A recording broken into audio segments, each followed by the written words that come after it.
Hey, Elmer Hall here, talking to you about Turnitin. It's a gigantic database that's used to keep track of all the things that have been submitted in various ways in various places, and it's a tool that's used to check for plagiarism, among other things. The Turnitin itself has multiple tools, but the only thing we're going to be talking about here is the plagiarism checker. The first order of business is don't panic. The thing with plagiarism and TurnItIn.com is that it's been used, of course, to catch people who are plagiarized and to get them to where they don't do that anymore one way or another.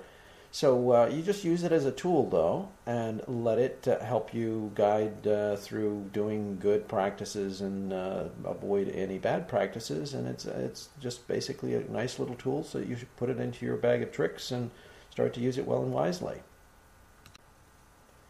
Please check out the longer version of a article that I've done, a video on facts, ma'am, just the facts, good sound research, avoiding crime and punishment. That one talks in much more detail about good writing and good writing habits. This one's going to really focus on Turnitin. So let's give proper credit. Something that's common knowledge doesn't require that you give citations, so you don't have to indicate where it came from because it should be common knowledge. But other things, you want to use good and reliable sources, and you want to demonstrate where they came from and how you got that information.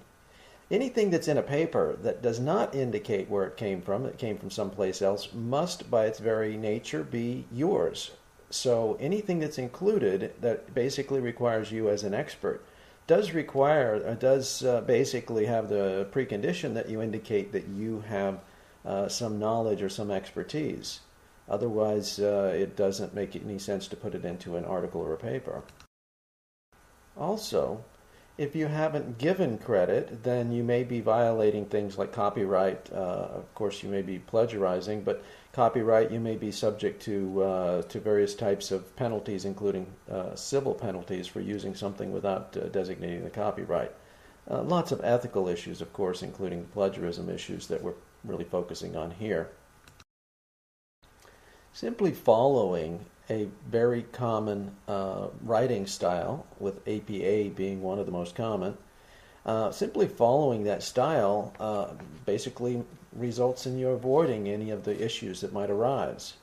So, for example, it gives you good and complete instructions on how to do things like make sure you do original work for each of your projects, and anything you get from another source, simply cite it.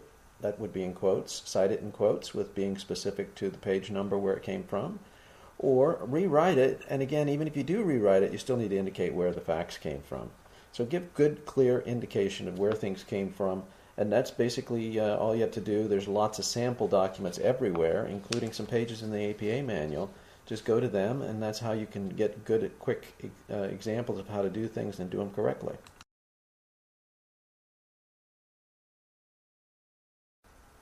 Okay, let's get back to TurnItIn.com. Probably the best way to talk about the report that comes from TurnItIn.com is to call it an originality report. It indicates how much of your paper is original, was not found any other place in the world, at least not published yet. And what you're going to do with the originality report is you're going to submit your paper.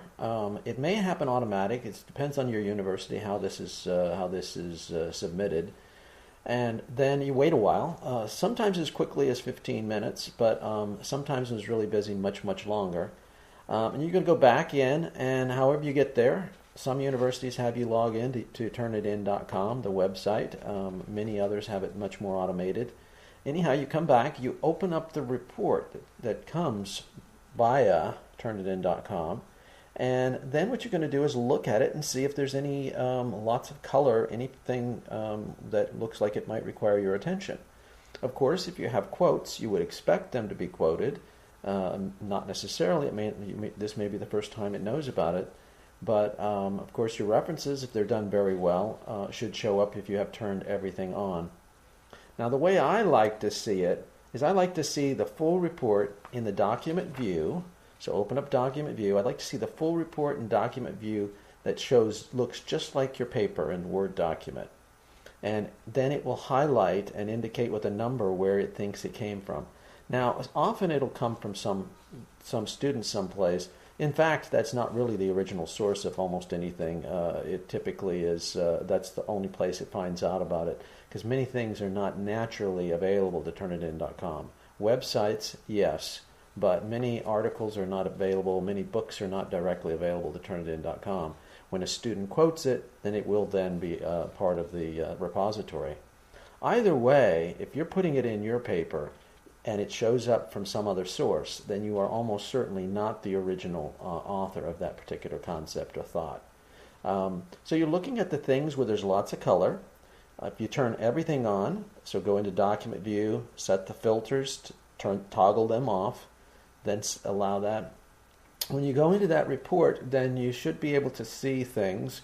And if you see sections, sentences, paragraphs that are lighting up, that are in color, that are not quoted, then you need to correct them. And of course, longer quotes won't actually use quotes, they'll use block quote, but it needs to be correctly identified with the specific page number, the exact location where it came from. Page number if that's applicable. If not page number, then you have to get specific to the paragraph or section number in from a web-based environment.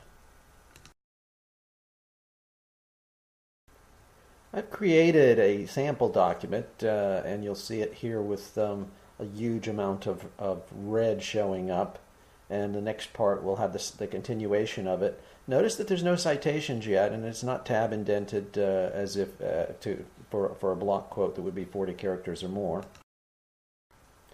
One other thing that people often do is they actually take a paragraph or two and then change a word here or there. So the word tall becomes high, high becomes large or whatever. And so then it will show up as a polka dot paragraph. You should basically completely rewrite, or there's ways to cite in which you change a word here and there. Also, if you like a paragraph, first and last sentence, but not the couple in between, you can just use things like ellipses to leave out stuff, or brackets to change key words within a quote. So literally you keep the quotes, but you just change things, of course preferably not changing the meaning, as in politics. Anyway, so all of these things you can do, just look at the colors, see if they make sense. Remember that stuff coming from students is likely not the original source, so if you look at the source and it's better than your source, then maybe you want to switch it. So, last words are: do good research, use the best possible facts, clearly and concisely show where your information came from, and document it well, and you won't have any problems at all. And use TurnItIn to figure out good ways to make sure that there's no issues, especially for things like team projects once you get the knack of this. Okay, so the worst happens. You get your TurnItIn report back after you submitted your paper, and you realize that you accidentally got a sentences 2, 3, and did not actually quote them. So the trick is you want to quickly try and make the corrections, resubmit, and tell your professor that you had temporary insanity, or unfinished paper, or can I fix it, those types of things. The good news is knowing how to fix it is a big part of the learning process, and then of course don't do that again. Check out lots of information at TurnItIn.com, videos and more.